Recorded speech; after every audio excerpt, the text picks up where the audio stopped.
just curious. There's something about this, right? This is a spool or something. Yeah, fiber optic cable comes on giant spools when they're running it for miles and miles, and this is one component or a part of one of those giant spools, handcrafted into a table. Cool. So the irony that we're talking CrowdFiber sitting at a fiber spool. That's right. Nice. So you guys have been here for varying lengths of time. Who's the elder statesperson at the table? Chris, how long have you been with CrowdFiber?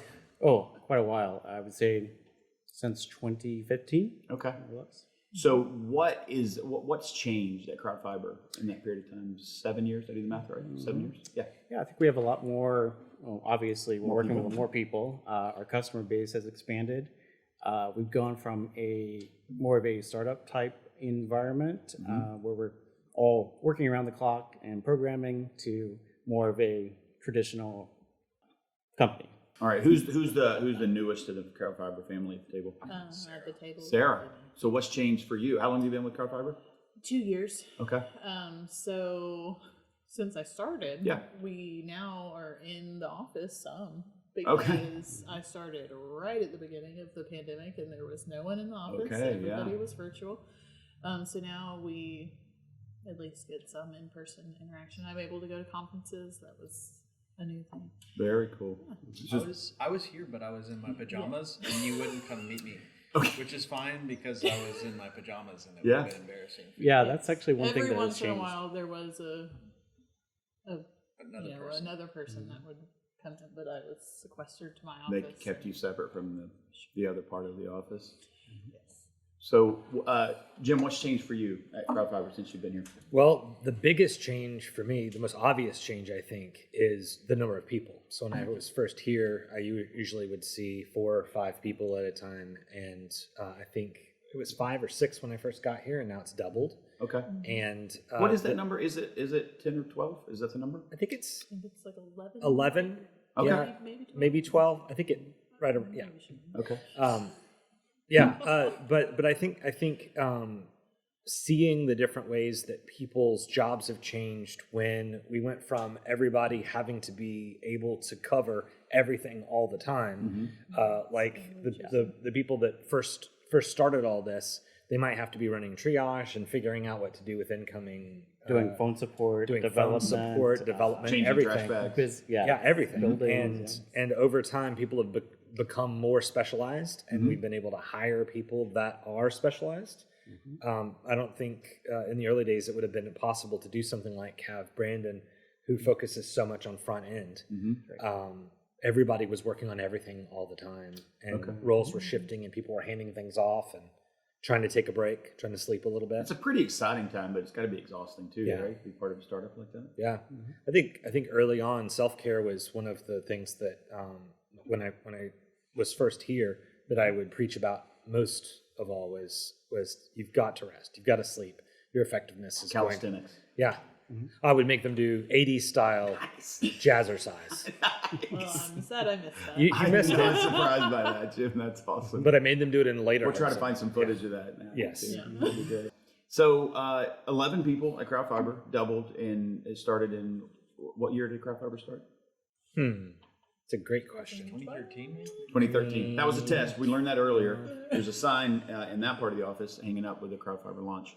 2013. So in that period of time, we're at 11 people now. Is ever all 11 here in Rome? No. We have a person we have Lucas, who is in Mexico right now. Okay. That's a lifestyle choice that the remote availability of CrowdFiber allowed for. So he's able to, he could move from there and it would have very little impact on his work with us. We've got Lillian, who's in Austin, Texas. Okay. And new hire coming in that is in Las Vegas. Oh, wow. Fine. So a combination of on-site and remote, and work remote if you need to, if you want to, gives you a lot of flexibility. Yeah, that's one of the really cool parts about CrowdFiber is we've always kind of been a remote first company, but we also once a week come into the office and get together on Tuesdays and meet in person. So you're able to work from home or here at the office, and that flexibility has been really great. And with that remote portion, there comes a lot of trust. And since we've done remote for so long and kind of not gathered until Tuesdays, I feel like there's a lot of trust that, each person's going to take their task, project, or whatever. Do their part. And complete it. It's only recently, within about past year and a half or so, that we've actually had someone who's tracking projects and making sure they got done, because they were getting done, and now we're just more efficient with it. But that lack of an actual project manager and requiring us to actually trust one another was really helpful to where we are now. Jim, you were telling me a story about somebody in a ripstick. Oh yeah, well, when I think about the culture, I think about it as two main components. I think about leadership as a huge component, and then I think about all of the team members that, when they're around each other, how they treat each other, how they have fun together, how they debrief, or how they, what does work look like, and then what does hanging out after work look like, those types of things. And one of the great things is I worked here from CrowdFiber for a while, and you would never know if you walked out here into the main area, you'd never know what was going to be happening. Sure. Right.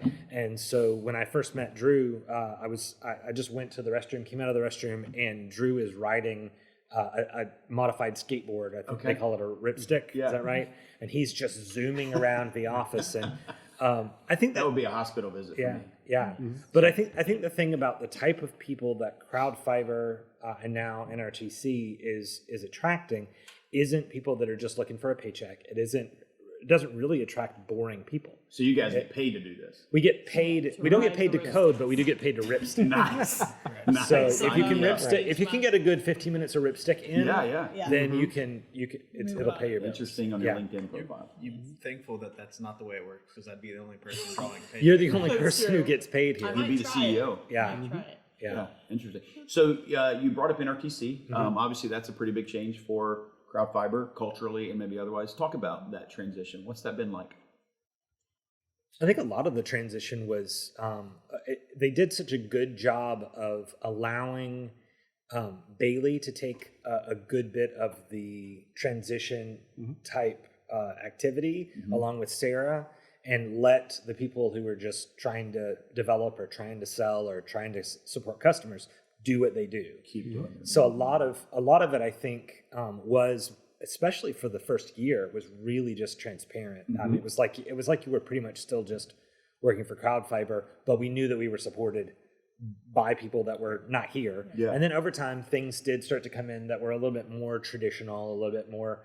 But they've done a good job of not just piling things unnecessarily onto CrowdFiber. They knew what they purchased, and they knew that they wanted to see it be a success, and that what it already was doing was working. So it did a pretty smart thing, I think, of letting things continue to work like they worked, and not try and get too much of their hands in it.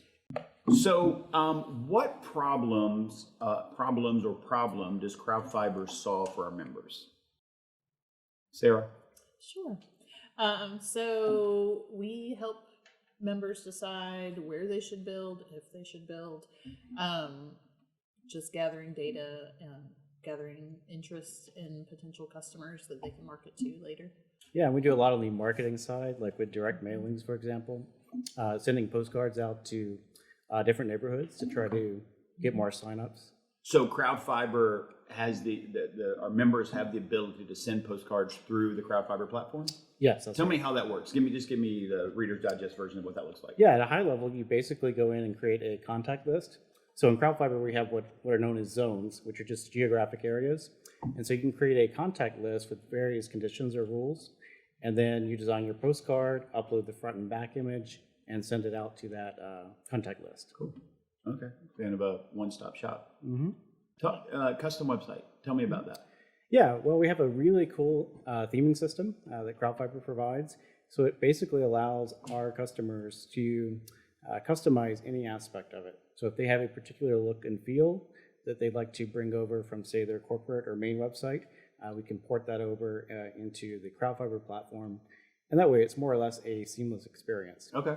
And with the address search widget, you can actually embed that on, say, a WordPress site, and it will drop you right into the CrowdFiber, but look and the same, Okay. have the same look and feel. So could a startup internet provider, could they use CrowdFiber to build their website? Could it just be on the CrowdFiber platform? So if they don't already have an existing.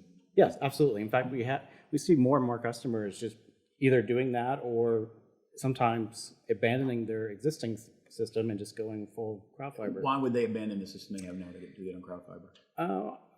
I think it comes down to having everything in one place, and it's just such a simple experience. Okay, so it's really easy. Right. You don't have to be a developer. You've got it. Yeah, Do we provide a starter template, more or less. So you've got a standard products page, FAQ page, homepage. All the bones that a website needs. Right, and everything's designed to be responsive and mobile first from the beginning. So the experience from CrowdFiber from, say, a laptop or a traditional monitor to mobile, pretty seamless? Yes. Oh yeah. Okay. That is seamless. Yeah, I think we get maybe 50% of registrations coming from mobile I would say devices. it's pushing to be more. Maybe higher now. Yeah, everybody's more on the phone all mobile the time. than desktop. Yeah, and outside of business hours, for sure. Right. Yeah. Yeah. So what is when you think about CrowdFiber and you guys hear from existing customers and potential customers alike, what's the thing that you wish people knew about CrowdFiber? What's something that maybe it's a misnomer? Maybe they think CrowdFiber is this, but it's really more that, or maybe they think it's only this thing, but it's actually something else. What's something about CrowdFiber that you wish people knew? Yeah, I think one thing, just speaking personally, that can maybe get left out at times when we're talking about fiber rollouts and marketing and more of the abstract business sense. But one thing I think that's really important is the personal impact that we're having on members of the communities that we're working with. It's always great when you hear stories from, say, a single mom who can now get high-speed internet and work from home and provide for their family. And stories like that are just really inspirational, and it makes coming to work really fun. Very cool. Yeah, That's great. I think CrowdFiber being a company that revolves around bringing something that does not exist yet into an area that changes that area in Forever. a huge way and forever. Yeah. So to think about I wanted to live in Rome. My family was here, and one of my first thoughts in Ackworth was, I wonder what the internet's like there. Can I work from Rome? Well, if you imagine Rome where everything started here with CrowdFiber is not so small of a town. It's a pretty big town comparatively. But if you imagine rural areas and you think, I'd really love to go out, live on a farm, have all of the different lifestyle choices that I want, and work in a high-speed internet environment. Historically mutually exclusive. Yeah, right. So all the places that would love to have more people move out there to that location, but can't because the big cities are stealing them or really have held them hostage there a lot of times. Those people can move to where they want to be. They can move back home again in some cases where before they left, there wasn't any internet. Now there's high speed and they can just move back home, be around their childhood friends and family. Yeah. Yeah. That's great. Sarah, what about you? What comes to mind when you think, I wish people knew this about CrowdFiber? So the first thing that actually popped into my mind was Careful. this is the time. The first thing that popped into my mind was just when I tell people that I work for CrowdFiber, they don't know what CrowdFiber is. So I have not yet come up with a great explanation that does not go over a normal person's head. Yeah. That doesn't, when I talk at conferences, they're like, okay, Sure. address data. But outside of the industry. Right. Like Address sales and data, marketing, sales and marketing for Right. telecom Software as a companies. service. That all Software as a service, right. yeah. Sure. So yeah, I'm still working on a normal person. But for our, say, existing customers, the folks you deal with, Yeah. what's maybe a common misnomer you get, or people think CrowdFiber is this, but it's more than that. What's the more than that that you would focus on?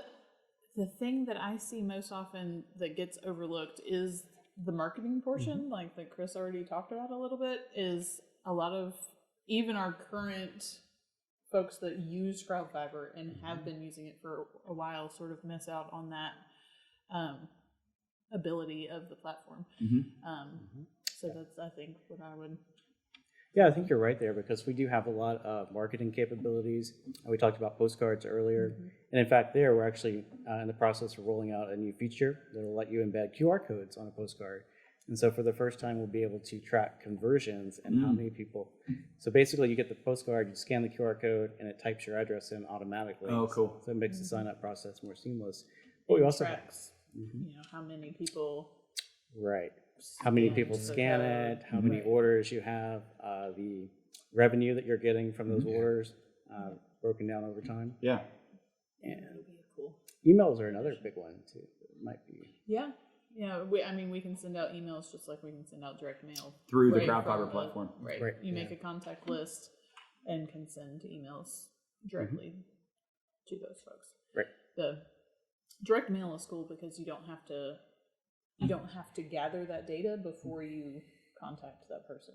Like CrowdFiber gathers the addresses for you. Yeah. That's right. So Okay. that's a cool feature. Cool. Anything you'd add to that? Anything? What is CrowdFiber? Something that does or doesn't do that people think it does or should do? Yeah, I don't have anything to add to what CrowdFiber, the platform, does, but I think one thing that's good about us is that we've got a small customer success team, but we're very driven to take care of our customers. Okay. So reach out to if you're a customer and you have any of our emails, we're going to be super driven to take care of you. And if you're not a customer but you're kind of on the fence, you'll be in good hands with this team. Awesome. Thanks, guys. Thank you. Our pleasure.